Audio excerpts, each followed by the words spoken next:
Hi, guys. You're on They can't hear me. TV. That's right. He said, "Hi, guys." Hi. She just staring at herself.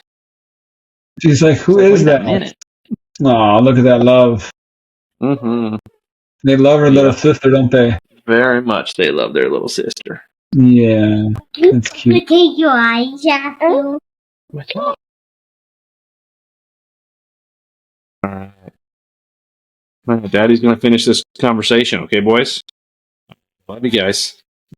Bye, Here guys. with me, little lady. He said, Can you tell him I said thank you for coming? he said, thank you for coming.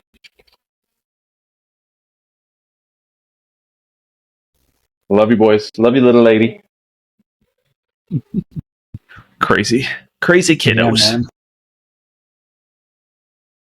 Hey, that was beautiful. Thank you. Much agreed. It's one of the best parts about working from home. It's also one of the worst parts because, man, oh man, can that be distracting in the middle of the day to see those three little kids. It's like, I don't want to work now. I want to go play. So Yeah. Yeah. But you notice what's your son, the oldest son's name? Adam. Yeah, man. So little Adam, man, your oldest, dude. You see just how he just came in there, and he just wanted, honestly, that's all they needed was that little bit. That's all he needed. He needed some connection. He needed some love from you. And you not only were willing to give it, but you received that. He needed it. You just knew it, man. Mm-hmm. That's just beautiful, man. Proud of you, man. Thank you. I appreciate it. Serious. I really am serious, man. I love how you allowed them to. This is actually really important, man. Try to get this right.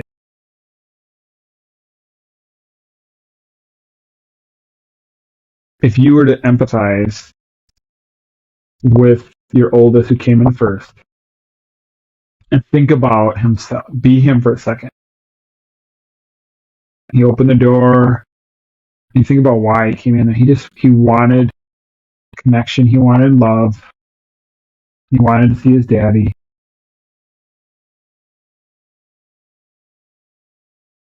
You allowed him in. You welcomed him with open arms.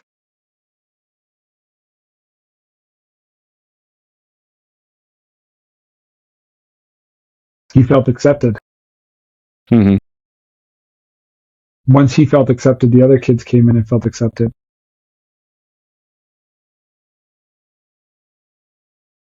You didn't have to respond that way. As a matter of fact, you could have been like, hey, I'm in a podcast right now. You need to get away. And you might have said it in a nice, discerning way and not in a bad way. But your son was needing love. And what you told him was, hey, you didn't know it, right? You didn't think about it. A lot of men are disconnected from this, but you're not. At least in this moment, is that this little boy needed love. That's all he wanted, man. And you welcomed him and loved him and connected with him. That's beauty. But what could happen is when those moments happen where he just needs love right now, and we don't know it, men don't know it, and he opens the door and you said something along the lines of, hey, dude, you need to get away. I'm in this podcast. I'll be with you in a little bit. He takes that.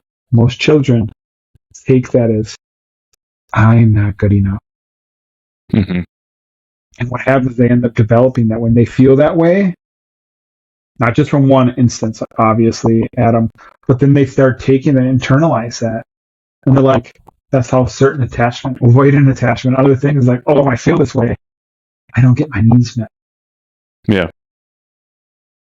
And I know it seems like I'm going on a little tangent here and something deeper, but I want all men listening to this to know that when your child's coming to you, doesn't matter if they're freaking 15 years old or they're 1 year old, and they're coming to you and they want hugs and kisses or love, man, please try to give it to them. Because there's nothing more important than those moments. Yeah. And so this really isn't just for you, Adam. This is for anyone listening, any brother listening, that this is a beautiful moment right here. This right here is all the little micro decisions that a man has to make to teach to teach children what love is. That when they feel that discomfort, that aching, that yearning, that loneliness, and they get it from our parents, I want to get this from my daddy, that you welcome them in, you're teaching them how to love. And so, good on you, man. That was beautiful. I'm really proud of you. I'm happy for your kids and your wife.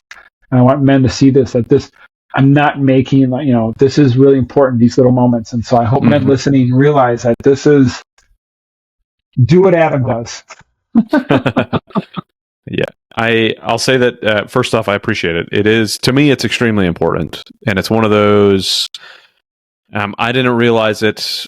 I realized it while I was in the military that I was missing out on a lot of it, which is one of the reasons I left. And then it was like, now I need to know, no matter what, that I can be right there by their side if they need it. Because I don't want to be on the other side of the world doing some other crazy thing, missing out on some other adventure, missing out on some hug that was supposed to be there, or for them to feel like they're missing out on some hug that was supposed to be there.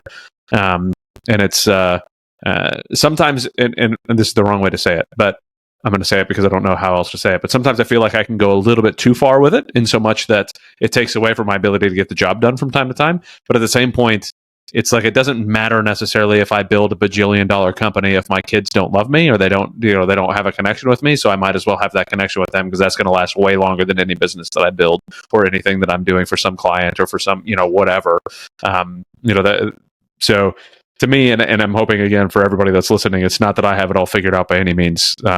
In this particular scenario, it worked out really well that, I was in a great headspace, which I usually am recording these podcasts, that they were ready to come in and just kind of say hello. It's remembering to do that in those hard moments when your brain is not fully ready for that. That is there again. It's probably fear based. Like when we shove the kid back out the door, is what is somebody else that's watching this going to think? Or what if I don't get this email finalized before, or whatever is going on, that we decide to get angry and push our kids out the door. And it always goes back to me that one.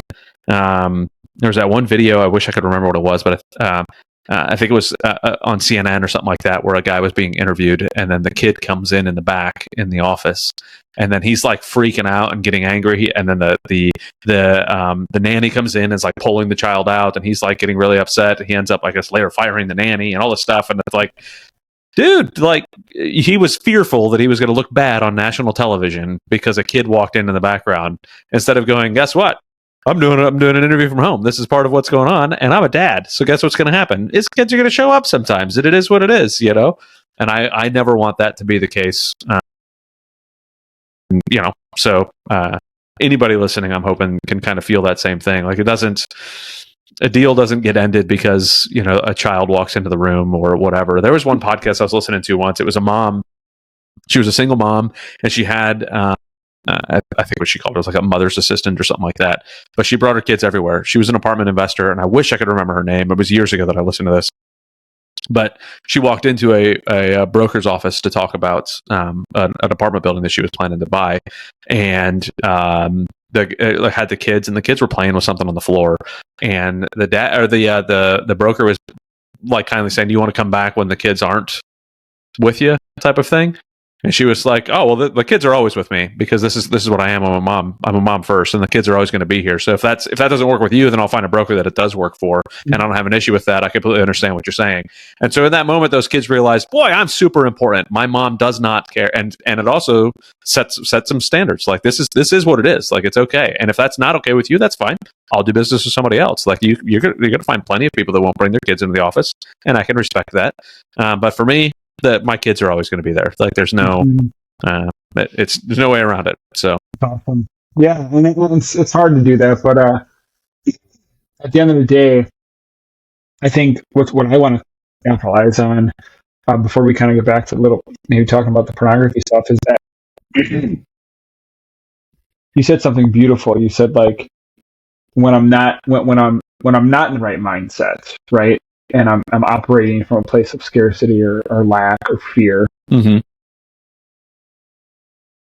You hit the nail on the head in that, and this is fairly replete in mindfulness and neuroscience and positive psychology. trauma, all the things that I'm really interested in teaching men about and learning about and coaching on. But like, you are more likely to react in a more unaccepting, protective way. Because what you're doing, you could have been like, hey, not right now, guys. No. That's actually, I would almost say it's not bad. You're not doing something wrong. Mm-hmm.